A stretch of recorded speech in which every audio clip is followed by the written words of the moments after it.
जय हिंद दोस्तों। अगर आप आईपीओ के लिए अप्लाई करते हो तो आपके लिए खुशखबरी है दोस्तों। काफ़ी समय से इंतजार था एनटीपीसी ग्रीन एनर्जी के आईपीओ का। अब इसकी ऑफिशियल डेट्स जो है वो आ गई है। शेयर होल्डर कैटेगरी से आपको क्या फ़ायदा मिलने वाला है वो डिटेल्स भी आप इस वीडियो में जानेंगे। साथ ही अगर आप कंपनी के एम्प्लॉय है तो आपको एक स्पेशल डिस्काउंट दिया गया है, उसके बारे में हम जानेंगे। तो वीडियो को बिल्कुल ध्यान से देखना, अच्छे से सारी बातों को समझना। देखिए दोस्तों, अगर हम यहाँ पे बात करें एनटीपीसी ग्रीन एनर्जी के आईपीओ की, तो बिल्कुल 10,000 करोड़ रुपए का ये आईपीओ रहेगा। और अच्छी बात ये है, बिल्कुल का बिल्कुल ये फ्रेश इशू है। यहाँ पे कुछ भी ऑफर फॉर सेल नहीं है, ठीक है। मतलब जो भी पैसा है कंपनी के बिजनेस में काम में आने वाला है। दोस्तों, अगर इस आईपीओ के डेट्स के बारे में अगर हम बात करें तो 19 नवंबर को जो आईपीओ ओपन रहेगा और इसकी जो लास्ट डेट रहेगी वो रहेगी 22 नवंबर। मतलब 19 नवंबर से लेकर आप 22 नवंबर तक इस आईपीओ के लिए अप्लाई कर सकते हो। साथ ही दोस्तों, अगर हम यहाँ पे प्राइस बैंड की बात करें तो 102 रुपये से 108 रुपये पर शेयर जो है इसका प्राइस बैंड रहेगा, जो कि काफ़ी अट्रैक्टिव भी नज़र आ रहा है। बाकी जो भी डिटेल्स है उसका डिटेल वीडियो मैं आपके लिए लेके आऊँगा, ठीक है। फिलहाल आप यहाँ पे जो भी आपको बताया जा रहा है एक बार उसको समझने की कोशिश कीजिए, ठीक है। डेट्स वगैरह आपको पता चल गई, आपके इन्फॉर्मेशन के लिए सारी बातें। दोस्तों, ये जो आईपीओ है 10,000 करोड़ का, ये थर्ड लार्जेस्ट आईपीओ रहेगा इस साल का। अगर हम बात करें यहाँ पे हुंडई मोटर्स की, तो हुंडई मोटर्स जो है 27,800 करोड़ रुपए का जो आईपीओ लेके आई थी मार्केट में।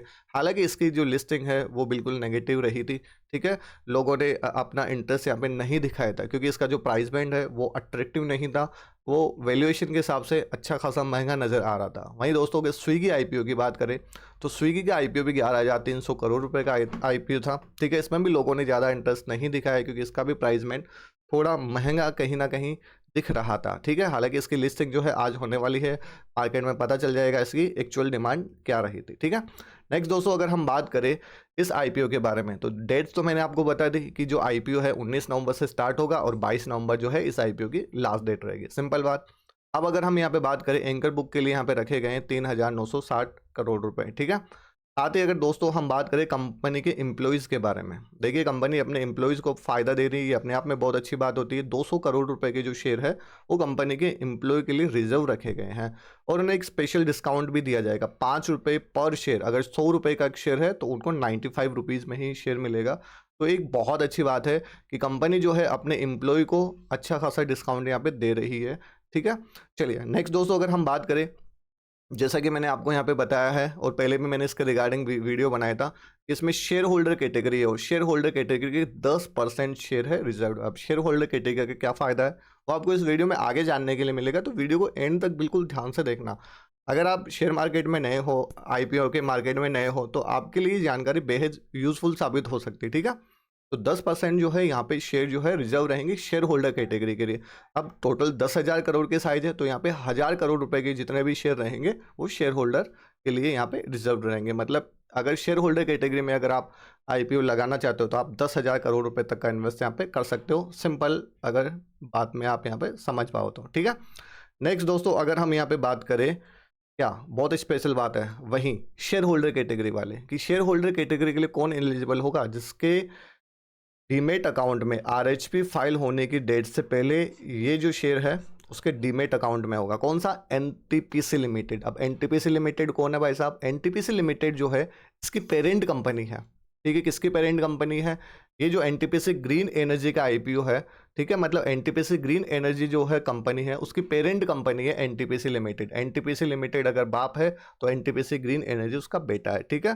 तो ये जो बेटा है उसका अगर आईपीओ में अगर आपको शेयर होल्डर कैटेगरी का अगर फायदा उठाना है तो एनटीपीसी लिमिटेड का एक शेयर आपके पास में होना चाहिए। मिनिमम एक शेयर है, मैक्सिमम कितने भी हो सकते हो, ठीक है। ये रही एनटीपीसी लिमिटेड आपके पास में। फिलहाल 12 नवंबर को जो है सॉरी, इसका मार्केट प्राइस है 380.30, ठीक है, इंडियन रुपीज़। Okay, clear? यहाँ तक किसी प्रकार का कोई डाउट आपको नहीं हो रहा होगा। नेक्स्ट दोस्तों, अगर हम बात करें यहाँ पे शेयर होल्डर कैटेगरी का फायदा क्या है, सिंपल टर्म्स में समझने की कोशिश करना। कई लोगों को शिकायत रहती है कि आईपीओ के लिए हम अप्लाई करते हैं, कम वक्त आईपीओ हमें मिलता नहीं है, ठीक है। हम आईपीओ के लिए एप्लीकेशन लगा लगा के परेशान हो चुके हैं। तो स्पेशल ट्रिक भी आपको यहाँ पे जानने के लिए मिलेगी, इसलिए ट्रिक ही बोले, ठीक है। जो नहीं जानते, नहीं समझते, ठीक है, तो आप सारी बातें यहाँ पे जान जाओगे। लेकिन ये ट्रिक बड़ी खास है, बहुत सिंपल है, अप्लाई करना मजा आएगा। देखिए, आप जनरली कोई भी category, retail category, small HNI हो, बी एचएनआई हो, सिंपली हम एक पेन कार्ड नंबर से कितने एप्लीकेशन लगा सकते हैं? एक एप्लीकेशन लगा सकते हैं। वहीं अगर हमारे पास में शेयर होल्डर कैटेगरी है, कौन सी कैटेगरी? शेयर होल्डर कैटेगरी, ठीक है ना, तो हम एक एप्लीकेशन एक्स्ट्रा लगा सकते हैं एक पैन कार्ड से। मतलब शेयर होल्डर कैटेगरी का फायदा रहा कि हम यहाँ पे कितने एप्लीकेशन लगा सकते हैं? हम यहाँ पे 2 एप्लीकेशन लगा सकते हैं, ठीक है। अब यहाँ पे मान के चलो आपने रिटेल कैटेगरी में डाल दिया एक लॉट, है ना, एक लॉट के लिए अप्लाई किया, एक एप्लीकेशन आपने डाली। लॉटरी सिस्टम है, कंप्यूटराइज लॉटरी होती है, मिला तो अच्छी बात है, नहीं मिला तो कोई बात नहीं, यही होता है ना। वहीं आपने एक शेयर होल्डर कैटेगरी से एक एप्लीकेशन और डाल दी, आपकी एप्लीकेशन कितनी होगी? 2। तो कहाँ एक एप्लीकेशन, कहाँ 2 एप्लीकेशन, तो यहाँ पे चांस बढ़ रहे हैं कि नहीं बढ़ रहे? तो आप बोलोगे बिल्कुल बढ़ रहे हैं, एक एप्लीकेशन के मुकाबले यहाँ पे चांस बढ़ रहे हैं। सिंपल बात, ठीक है ना। अब उनका अमाउंट क्या होगा वो मैं जस्ट आपको यहाँ पे आगे बताने वाला हूँ, लेकिन इससे पहले आप एक बात और समझ लो। आप अकेले थे भाई साहब, आपने डाल दी यहाँ पे एक एप्लीकेशन, ठीक है। अब मान के चलो आपकी फैमिली में 4 मेंबर है। जब आपकी फैमिली में 4 मेंबर है तो आपके पैन नंबर कितने हो गए? 4 हो गए, ठीक है। तो आप 4 एप्लीकेशन डाल सकते हो अगर आपके पास में पैसा है तो, ठीक है। और वहीं अगर आप शेयर होल्डर कैटेगरी में भी एलिजिबल हो इसमें, तो आप 4 एप्लीकेशन यहाँ और डाल सकते हो। अब एक बार शेयर होल्डर कैटेगरी को भूल जाओ, नॉर्मल कैटेगरी में हम बात करें डिटेल में, ठीक है, इनमें भी अगर हम बात करें तो कहाँ एक एप्लीकेशन और कहाँ 4 एप्लीकेशन? एक तो आप एक एप्लीकेशन लगाते हो, एक 4 एप्लीकेशन लगाते हो, चांसेस कहाँ पे ज़्यादा रहेंगे? चांसेस ऑब्वियस बात है, जहाँ ज़्यादा एप्लीकेशन रही वहाँ पे रहेंगे। हो सकता है कई बार एक एप्लीकेशन वाले को मिल जाए, 4 एप्लीकेशन वाले को ना मिले, लेकिन प्रोबेबिलिटी देखो, प्रोबेबिलिटी अलॉटमेंट की कहाँ ज़्यादा है, तो आप बोलोगे कि यहाँ पे ज़्यादा है। सिंपल बात। वहीं आपने शेयर होल्डर कैटेगरी में भी 4 एप्लीकेशन डाल दी, नॉर्मली आपकी एक नॉर्मल, ठीक है, जो भी कैटेगरी, स्मॉल HNI समझ लो, BHNI समझ लो, या फिर आप रिटेल कैटेगरी समझ लो, एक एप्लीकेशन एक पैन कार्ड से, एक शेयर होल्डर कैटेगरी से कितनी एप्लीकेशन लगी? 2 एप्लीकेशन। वहीं आप शेयर होल्डर कैटेगरी और बाकी की जो अदर कैटेगरी है उनमें 4 एप्लीकेशन डाले आपने फैमिली मेंबर्स के अकाउंट से, टोटल एप्लीकेशन कितनी होगी? 8। तो एक जगह 2 एप्लीकेशन लग रही है normal category, share holder category, और एक जगह 8 एप्लीकेशन लग रही है। तो अलॉटमेंट के चांसेस कहाँ पे ज़्यादा होंगे? जहाँ पे 8 एप्लीकेशन लगेगी। बस यही स्पेशल ट्रिक थी जो आपको समझनी है, जो आपको जाननी है, ठीक है। जादू जैसा यहाँ पे कुछ नहीं था, वो जादू जैसा कुछ होता भी नहीं है, ठीक है। नेक्स्ट दोस्तों, अगर हम बात करें यहाँ पे कि हम कितना अमाउंट लगा सकते हैं, तो देखिए आपको पता है यहाँ पे शेयर होल्डर कैटेगरी में कितने शेयर रिजर्व है? 1000 करोड़ रुपए के।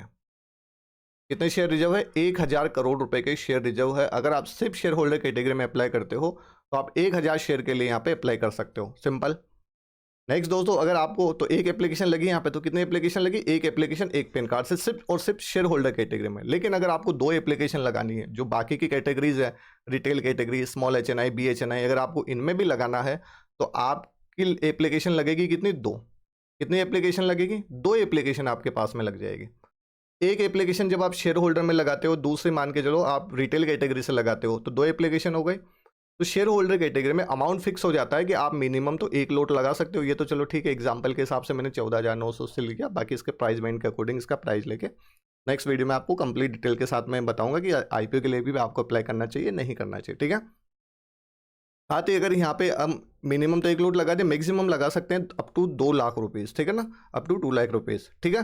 तो मिनिमम एक लोट और मैक्सिमम 2 लाख रुपए तक हम लगा सकते हैं, किसमें? शेयर होल्डर कैटेगरी में। तो एक एप्लीकेशन अपने निकल के आती है शेयर होल्डर कैटेगरी में। यहाँ पे अमाउंट फिक्स हो जाता है कि 2 लाख रुपए से ज़्यादा आप नहीं लगा सकते, ठीक है, जब 2 एप्लीकेशन लगाते हो। रिटेल कैटेगरी में मिनिमम एक लोट और मैक्सिमम वही 2 लाख रुपए तक का अमाउंट। तो यहाँ पे अपने पास में कितने लोट लग गए? तो तो आप बोलोगे हमारे पास में यहाँ पे 2 लोट निकल के आ गए, 2 एप्लीकेशन, सॉरी, ठीक है ना। एक तो नॉर्मल जो आपकी शेयर होल्डर कैटेगरी है और दूसरी रिटेल कैटेगरी है, तो 2 एप्लीकेशन आप यहाँ पे लगा सकते हो। बस यहाँ पे ये फिर अमाउंट का ध्यान रखना, मिनिमम एक लोट के लिए, मिनिमम एक लोट के लिए 15,000 के अराउंड जो भी होता है, मैक्सिमम 2 लाख रुपए तक, ठीक है। तो 4 लाख रुपए तक का आपके पास में अगर इन्वेस्टमेंट है तो आप इस तरीके से यहाँ पे अप्लाई कर सकते हो। वहीं शेयर होल्डर कैटेगरी और स्मॉल HNI की बात करें तो शेयर होल्डर कैटेगरी में एक लोट के लिए, ठीक है, मैक्सिमम 2 लाख रुपए तक। वहीं साथ में आपको स्मॉल HNI में भी लगाना। स्मॉल HNI में अमाउंट होता है, हमने पहले भी वीडियोस बनाए हैं, 2 लाख से ज़्यादा, 10 लाख से कम, 2 एप्लीकेशन लग गई। वहीं शेयर होल्डर और बिग HNI में अगर आप लगा रहे हो तो एक तो आपकी शेयर होल्डर में हो जाएगी और बिग HNI में स्मॉल कम से कम अमाउंट लगा सकते हो 10 लाख से ज़्यादा। वहीं मैक्सिमम 2 लाख रुपए आप शेयर होल्डर कैटेगरी में और 10 लाख से ऊपर, इसमें कोई कैप नहीं है, जो भी आपके पास में अमाउंट है लगाइए, ठीक है। तो ये उम्मीद करता हूँ आपको ये बात बिल्कुल क्लियर हो गई होगी, आपको किस अमाउंट के लिए यहाँ पे अप्लाई करना है। जितना आपकी क्षमता है उसके अकॉर्डिंग आप अप्लाई कर सकते हो, ठीक है। बाकी आईपीओ में अप्लाई करने के लिए आपका खुद का पर्सनल डिसीजन होना चाहिए। सारी बातों को जान के समझ के ही आपको आईपीओ के लिए अप्लाई करना चाहिए। मेरे ओर से फिलहाल कोई स्पेशल रिकमेंडेशन नहीं है। बाकी कंप्लीट डिटेल के साथ में हम वीडियो लेके आएंगे जिसमें हम जानेंगे कि इस आईपीओ के लिए हमें अप्लाई करना चाहिए नहीं करना चाहिए। तो प्लीज़ कंटिन्यू बने रहिए। अगर आपको वीडियो में दी गई इन्फॉर्मेशन पसंद आती है तो प्लीज़ चैनल को सब्सक्राइब करें, प्यारा सा कमेंट जरूर करें, और बाकी नेक्स्ट वीडियो आपको जल्द मिलेगा।